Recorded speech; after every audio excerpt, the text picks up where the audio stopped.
कक्षा 7 की ऑनलाइन कक्षा में आपका स्वागत है। जैसे कि हमने आपको नया अध्याय शुरू किया था घातांक और घात, उसके बारे में मैंने आपको कल समझाया था। आज आपके पाठ्य पुस्तक का प्रश्न है कि निम्नलिखित के मान ज्ञात कीजिए। अब देखिए, मान ज्ञात कीजिए, इसमें आपको सवाल लिखा हुआ है 2 की घातांक 6, 9 की घातांक 3, 11 की घातांक 2 और 5 की घातांक 4। आपको इसको क्या करना है, मान ज्ञात करना है। तो जैसे 2 की घातांक 6 दे रखा है, तो 2 की घातांक का 6 का अर्थ क्या होता है कि 2 को हमें 6 बार लिखना है और उन्हें गुणा करनी है। क्या करना है, 2 को 6 बार लिखना है और उनकी गुणा करनी है। जैसे बहुत ही छोटा और सिंपल सवाल है,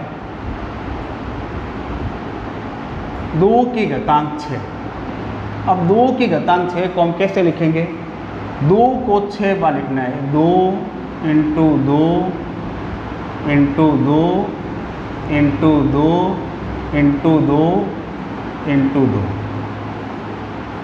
ये हमने लिख दिया इसको। 1 2 3 4 5 6। अब आपको क्या करना है, इन सब को आपस में क्या करनी है, गुणा करनी है। क्या करनी है, गुणा। तो देखिए, सबसे पहले हमने पहले अंक को दूसरे अंक से गुणा किया, तो ये 2 को 2 से गुणा किया, तब हुआ 2 दूनी 4। ये आपको लिखना नहीं है, नीचे पेंसिल से करना है केवल समझने के लिए, यानी आपकी गलती ना हो। यानी पहले पद को दूसरे पद से गुणा किया, तब आया 2 दूनी 4। अब हमें इसको, अब आपको इस 4 को इस 2 से गुणा करनी है। तो 4 एकम 4, 4 दूनी 8, तो गुणा करने पे कितना आया, 8 आया। अब इस 8 को फिर चौथे पद से गुणा करनी है, तो 8 एकम 8, 8 दूनी 16। फिर 16 को दूसरे पद से गुणा करनी है, 16 एका 16, 16 दूनी 32। और फिर 32 को आपको 2 से गुणा करनी है, तो 32 एकम 32, 32 दूनी 64। कितना आया अंत में, 64। और ये आपका आंसर। को 2 को 2 से गुणा किया 4, फिर 4 को 2 से किया 8, 8 को 2 से किया 16, 16 को 2 से किया 32 और 32 को 2 से किया 32 दूनी 64। ये आपका रफ वर्क है, इसको आपको पेन से नहीं पेंसिल के द्वारा करके ही याद करना है। तो इसको गुणा करने पे हमारे पास आंसर आया 64 और ये आपका आंसर है। तो 2 की घातांक 6 का मान कितना हो गया, 64, और ये आपका आंसर है। इस प्रकार से इन सवालों को हल करना है। फिर दूसरा है 9 की घातांक 3, 9 की घातांक 3। तो तरीका वही है, देखो 9 को पहले हम 3 बार लिखेंगे, 9 इंटू 9 इंटू 9। अब इनको गुणा कीजिए। तुम पहले 9 को 9 से, तो 9 का पढ़ा 9 बार बोलेंगे, तो 9 9 81। फिर इस 81 को 9 से आप करके देख लीजिए गुणा साइड। 9 को 1 से करेंगे 9, 9 को 8 से कीजिए, तो 9 अट्ठे कितने होते हैं, 72, 9 अट्ठे 72, यानी 729। यानी पहले 9 को 9 से किया, कितना आया, 81। फिर 81 को 9 से किया तो कितना आया, 729, और ये आपका आंसर है। अगर घातांक के अंदर आपको संख्या दे रखी हो और सवाल कहे कि इसका मान ज्ञात कीजिए, तो हम उस घातांक के अंदर जितनी घातांक दे रखी है उस संख्या को हम उतनी ही बार लिखकर उन सबको आपस में क्या कर देंगे, गुणा कर देंगे। क्या कर देंगे, गुणा कर देंगे। फिर दे रखा है, देखो 11 की घातांक 2, जो आपका सी नंबर पॉइंट है, यानी सी नंबर 2 क्वेश्चन है।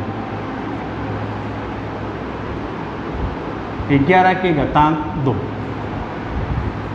तो 11 इंटू 11, 11 को 11 से गुणा कीजिए। 11 का पढ़ा एक बार, 11 एकम 11, 1 हासिल रहेगी। फिर 11 एकम 11, 11 के अंदर 1 जोड़ा, तो कितने हो गए, 12, तो टोटल कितना आया, 121, 121, और ये आपका आंसर। यानी 11 की घातांक 2 का मान हो गया 121। अब इसी प्रकार से लास्ट जो है आपका डी नंबर सवाल, 5 की घातांक 4, यानी 5 की घातांक 4। तो 5 को कितनी बार लिखना है आपको? 4 बार। 1 2 3 और ये 4। अब गुणा कीजिए। देखो पहले पद दूसरे पद, 5 को 5 से गुणा किया, 5 पंजे 25, ठीक है। अब 25 को हम किससे करेंगे? 5 से। तो करके देख लीजिए। 5 को 5 से किया, 5 पंजे 25, हासिल रह गई 2। 5 को 2 से किया, 5 दूनी 10, 10 के अंदर 2 जोड़ा 12, तो टोटल हो गया 125। फिर इसके अंदर फिर इसको किससे करनी है? 5 से गुणा करनी है 125 को। तो 5 को 5 से गुणा किया, 5 पंजे 25, हासिल रह गई 2। 5 दूनी 10, 10 और 2 12, 1 रह गया। 5 से कम 5, 5 1 6। तो इसको कितना यहाँ टोटल गुणा करने पर? 625। यानी 5 को हम 4 बार लिखकर आपस में गुणा करते हैं तो हमारा आंसर आता है 625। यहाँ लिख दिया हमने 625 और ये आपका आंसर है। तो इस प्रकार से इन सवालों को, ये आपकी पाठ्य पुस्तक का जो अभ्यास है 1 नंबर 13 प्रश्नावली आपके ये, और 13.1 का पहला क्वेश्चन आपको इसी प्रकार से दे रखा है। तो कहने का मतलब ये है कि आपको कोई भी संख्या दे रही कि उसके ऊपर घातांक लिखी हुई हो, तो उस संख्या को आपको उतनी ही बार लिखकर क्या करनी है?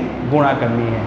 तो आप स्वयं भी सवाल बना सकते हैं। घातांक लिखिए, लिखकर उनको आपस में गुणा कीजिए और इसका बार बार इन सवालों का अभ्यास कीजिए।